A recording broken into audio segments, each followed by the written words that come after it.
Vurğun uyan dağ dərənin, gördüyüm hər mənzərənin, qarşısında pəncərənin, dənlənirdi bir ağ göyərsin.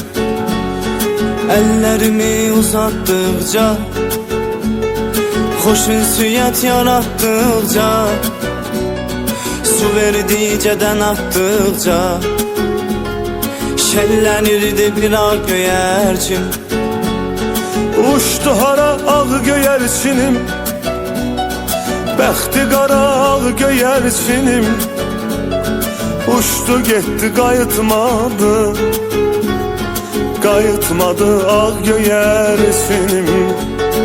Könlüm onu unutmadı, o könlümü avutmadı, uçtu getdi qayıtmadı, qayıtmadı ağ göyərçinim.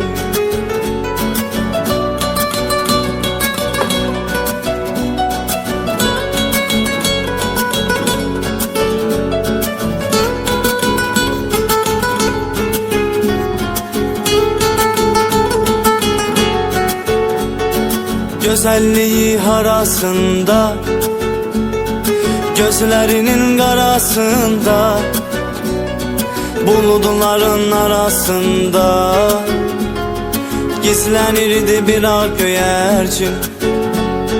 Uzaqdan atmasaydılar daş, gözlərində olardı mı yaş? Bu təkliyə yavaş yavaş öyrənirdi bir ağ göyərçin. Uçdu